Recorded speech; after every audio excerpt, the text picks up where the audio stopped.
Assalamualaikum warahmatullahi wabarakatuh. Perkenalkan, kami dari kelompok 5 yang beranggotakan Wan Nurjanasari, Amelia Nurujana, Risa Susanti, Risa Rusanti, Kisma Ica Novianida, dan saya sendiri Isyiti Nihayati. Di sini kami akan mempresentasikan hasil dari diskusi kami yang bertema Lembaga Kursus dan Pelatihan atau LKP. Di sini kami akan mempresentasikan hasil dari belajar kami, yaitu yang pertama pengertian LKP, yang kedua aturan LKP, yang ketiga syarat dan proses pendirian LKP serta pengelolaan LKP.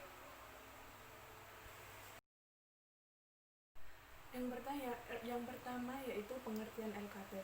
LKP atau Lembaga Kursus dan Pelatihan adalah salah satu bentuk satuan pendidikan non-formal yang diselenggarakan bagi masyarakat yang memerlukan bekal pengetahuan, keterampilan, kecakapan hidup, dan sikap untuk mengembangkan diri di masyarakat, mengembangkan profesi bekerja, usaha mandiri, dan atau melanjutkan pendidikan ke jenjang yang lebih tinggi. LKP sendiri terdiri dari 4 kategori. Yang pertama, LKP bertaraf internasional. Yang kedua, LKP bertaraf nasional pendidikan. Yang ketiga, LKP dengan standar pelayanan minimal atau SPM. Dan yang keempat, LKP rintisan.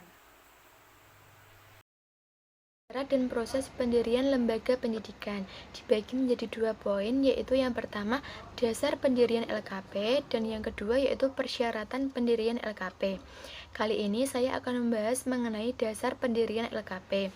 Yang pertama yaitu Undang-Undang Nomor 20 Tahun 2003 tentang Sisdiknas. Yang kedua, Pasal 62 tentang pendirian satuan pendidikan. Yang ketiga, ayat 1 yang berbunyi, setiap satuan pendidikan formal dan non-formal yang didirikan wajib memperoleh izin pemerintah atau pemerintah daerah. Yang keempat yaitu ayat 2, syarat-syarat untuk memperoleh izin meliputi isi pendidikan, sarana dan prasarana pendidikan, pembiayaan pendidikan, sistem evaluasi dan sertifikasi, serta manajemen dan proses pendidikan. Nomor 5 yaitu pasal 50 tentang pengelolaan pendidikan. Yang keenam yaitu ayat 3 yang berbunyi pemerintah dan atau pemerintah daerah menyelenggarakan sekurang-kurangnya satu satuan pendidikan pada semua jenjang pendidikan untuk dikembangkan menjadi satuan pendidikan yang bertaraf internasional. Lembaga kursus dan pelatihan merupakan satuan pendidikan luar sekolah atau non-formal yang diselenggarakan bagi warga masyarakat yang memerlukan bekal untuk mengembangkan diri, bekerja mencari nafkah, dan atau melanjutkan ke tingkat atau jenjang pendidikan yang lebih tinggi. Selanjutnya yaitu aturan dalam lembaga kursus dan pelatihan. Adapun aturan dalam mendirikan LKP adalah sebagai berikut. Yang pertama, isi pendidikan. Isi pendidikan ini meliputi struktur kurikulum yang berbasis kompetensi dan berorientasi pada keunggulan lokal dan bahan ajar berupa buku atau modul bahan ajar. Yang kedua, pendidik dan tenaga kependidikan meliputi jumlah, kualifikasi, dan kompetensi masing-masing pendidik dan tenaga kependidikan yang sesuai dengan bidangnya.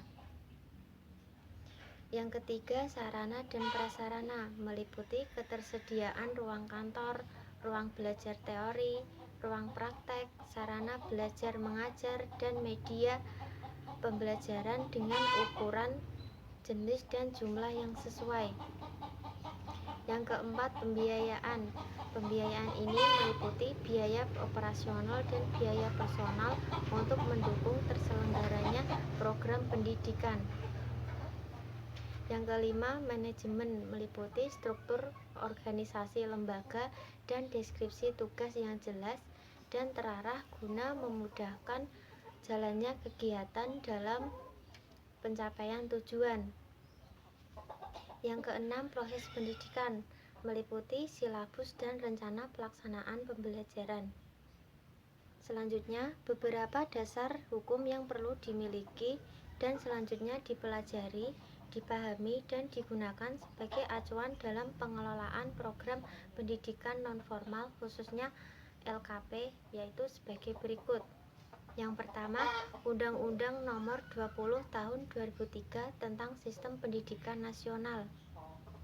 Yang kedua, Peraturan Pemerintah Nomor 17 Tahun 2010 tentang pengelolaan dan penyelenggaraan pendidikan. Yang ketiga, Peraturan Pemerintah Nomor 66 Tahun 2010 tentang perubahan atas Peraturan Pemerintah Nomor 17 Tahun 2010 tentang pengelolaan dan penyelenggaraan pendidikan. Yang keempat, Peraturan Pemerintah Nomor 32 Tahun 2013 tentang perubahan atas Peraturan Pemerintah Nomor 19 Tahun 2005 tentang Standar Nasional Pendidikan. Yang kelima, Peraturan Pemerintah Nomor 13 Tahun 2015 tentang perubahan kedua atas Peraturan Pemerintah Nomor 19 Tahun 2005 tentang Standar Nasional Pendidikan. Yang keenam, Peraturan Menteri Kebudayaan Nomor 81 Tahun 2013 tentang Satuan Pendidikan Nasional.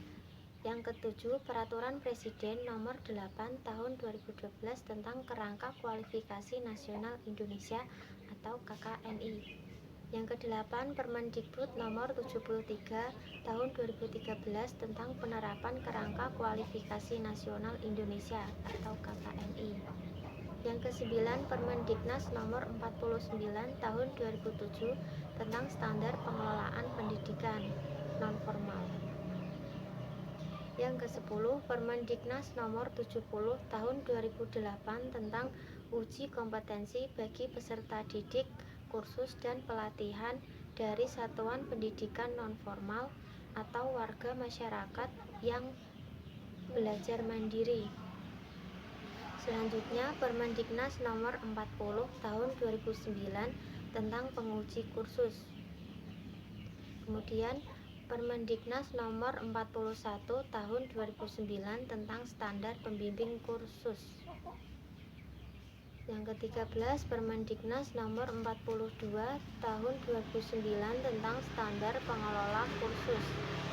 Selanjutnya, Permendiknas Nomor 45 Tahun 2009 tentang standar teknisi sumber belajar pada kursus dan pelatihan. Selanjutnya, Permendikbud Nomor 90 Tahun 2014 tentang standar pendidik kursus dan pelatihan. Yang ke-16, Permendikbud Nomor 127 Tahun 2014 tentang standar sarana dan prasarana LKP. Kemudian Permendikbud Nomor 131 Tahun 2014 tentang standar kompetensi lulusan kursus dan pelatihan. Perizinan adalah suatu ketetapan pemerintah atau pemerintah daerah, dalam hal ini Dinas Pendidikan pada tingkat kabupaten atau kota, untuk memberikan legalitas atau pengakuan dan persetujuan resmi atas status penyelenggaraan kursus dan pelatihan dalam melaksanakan programnya. Tujuan dilakukan perizinan lembaga kursus yang pertama, memudahkan pemerintah atau pemerintah daerah dalam mengadakan pembinaan yang mencakup perencanaan, pelaksanaan, penilaian dan evaluasi, serta pengawasan secara tertib, teratur dan terarah terhadap setiap jenis kursus dan pelatihan. Yang kedua, memelihara dan meningkatkan mutu pendidikan yang serasi dengan tuntutan perkembangan ilmu pengetahuan dan teknologi, kebutuhan masyarakat, dan dunia usaha atau industri. Ketiga, mengarahkan dan mengembangkan program pendidikan nonformal guna menunjang suksesnya program pembangunan. Keempat, melindungi warga masyarakat dari penyalahgunaan penyelenggaraan kursus dan pelatihan yang mengakibatkan kerugian. Masyarakat yang berminat untuk menyelenggarakan LKP dapat mengajukan proposal pendirian LKP secara lengkap dengan melampirkan bukti-bukti fisik sesuai persyaratan yang ditetapkan ke Dinas Pendidikan Kabupaten atau Kota setempat. Persyaratan pendirian LKP yang pertama, bukti diri berupa kartu tanda penduduk atau KTP penyelenggara yang masih berlaku Kedua, bukti kepemilikan atau sewa tempat. Yang ketiga, data kapasitas daya tampung peserta didik. 4. Rencana pembiayaan untuk penyelenggaraan kursus dan pelatihan paling sedikit untuk 1 tahun ke depan. 5. Data, sarana dan prasarana yang dimiliki termasuk status gedung yang digunakan untuk penyelenggaraan kursus dan pelatihan. 6. Rencana program yang akan diselenggarakan paling sedikit 1 jenis.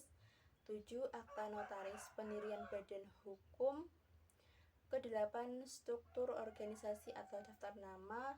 9. Riwayat hidup penyelenggara atau anggota pengurus badan hukum yang menyelenggarakan program kursus. Perizinan adalah suatu ketetapan pemerintah atau pemerintah daerah, dalam hal ini Dinas Pendidikan pada tingkat kabupaten atau kota, untuk memberikan legalitas atau pengakuan dan persetujuan resmi atas status penyelenggaraan kursus dan pelatihan dalam melaksanakan programnya. Tujuan dilakukan perizinan lembaga kursus yang pertama, memudahkan pemerintah atau pemerintah daerah dalam mengadakan pembinaan yang mencakup perencanaan, pelaksanaan, penilaian dan evaluasi, serta pengawasan secara tertib, teratur dan terarah terhadap setiap jenis kursus dan pelatihan.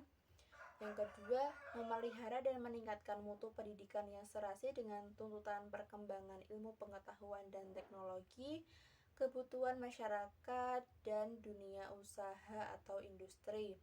Ketiga, mengarahkan dan mengembangkan program pendidikan nonformal guna menunjang suksesnya program pembangunan.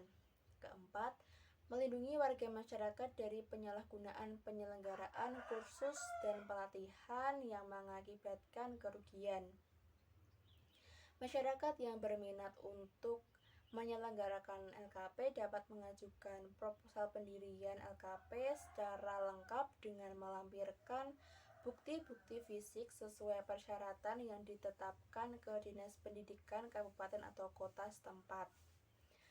Persyaratan pendirian LKP yang pertama, bukti diri berupa kartu tanda penduduk atau KTP penyelenggara yang masih berlaku. Kedua, bukti kepemilikan atau sewa tempat. Yang ketiga, data kapasitas daya tampung peserta didik. 4. Rencana pembiayaan untuk penyelenggaraan kursus dan pelatihan paling sedikit untuk 1 tahun ke depan. 5.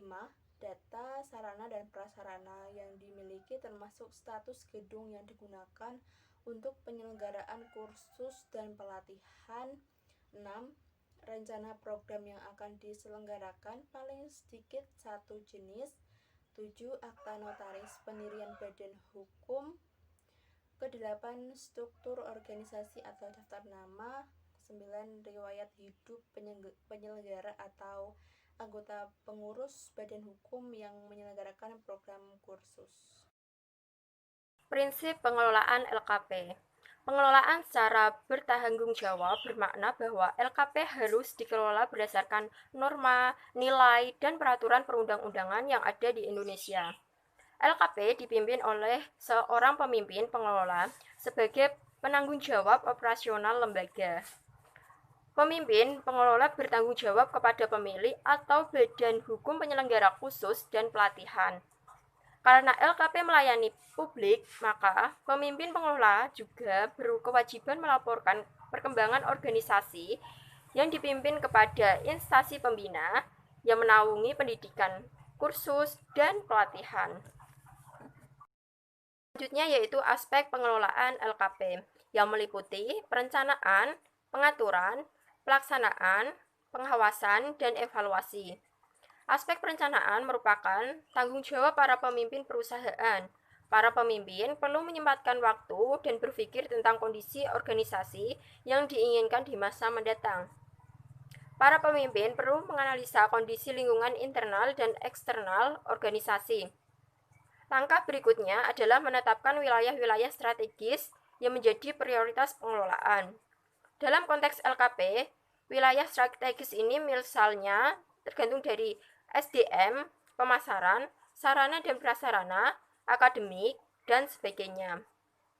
Pengembangan wilayah-wilayah strategis ini akan berdampak besar bagi pengembangan LKP.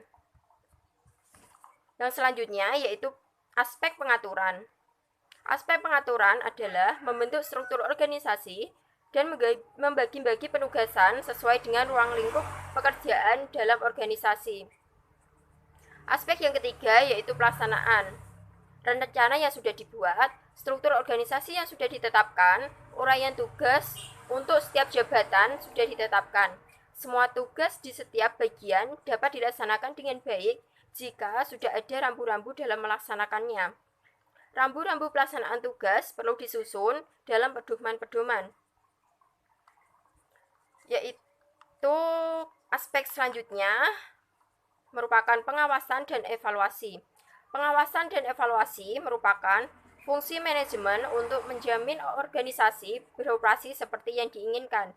Pengawasan dan evaluasi diperlukan agar semua pelaksanaan RKAT sesuai dengan SOP. Pelaksanaan rencana kerja perlu terus diawasi agar tidak keluar dari standar yang telah ditetapkan. Pengawasan dan evaluasi yang baik akan menjamin terlaksanaan rencana kerja secara optimal. Dalam operasional LKP, fungsi pengawasan dan evaluasi dapat dilakukan menjadi pengawasan internal dan eksternal dalam rangka menjamin mutu LKP. Selanjutnya contoh LKP, lembaga kursus dan pelatihan. Di sini contoh LKP ada Balai Latihan Kerja di Kabupaten Pati. Nah, Balai Latihan Kerja atau sering disebut dengan singkatan BLK adalah prasarana dan sarana tempat pelatihan untuk mendapatkan keterampilan atau yang ingin mendalami keahlian di bidangnya masing-masing. Secara umum, keberadaan BLK adalah membuka beberapa bidang kejuruan seperti kejuruan teknik sepeda motor, ada teknik kejuruan teknisi komputer, kejuruan operator komputer, kejuruan tata busana, kejuruan teknik pendingin, kejuruan tata graha, kejuruan tata boga, dan lain sebagainya. Bahkan BLK keberadaannya ini bisa memfasilitasi untuk keahlian dalam bidang bahasa asing seperti bahasa Inggris, bahasa Jepang, dan bahasa Korea. Angka pengangguran yang semakin meningkat di berbagai dengan melemahnya kondisi ekonomi global semakin menambah angka pengangguran tak terkecuali di Kabupaten Pati sendiri. Untuk mengatasi hal tersebut, pemerintah daerah Kabupaten Pati melalui Dinas Sosial Tenaga Kerja dan Transmigrasi mengadakan berbagai pelatihan berbagai para pencari kerja di usia produktif. Nah, BLK ini berlokasi di Jalan Banyu Urip, Gebiaran, Sukoharjo, Kecamatan Margorejo, Kabupaten Pati, Jawa Tengah. Kode pos 59163. Selain memperoleh keterampilan, mereka juga mendapatkan sertifikat kompetensi berdasarkan keterampilan yang mereka dapatkan di bidang keahlian masing-masing tersebut. Cukup sekian presentasi dari kelompok 5. Apabila ada salah-salah kata mohon dimaafkan. Wassalamualaikum warahmatullahi wabarakatuh.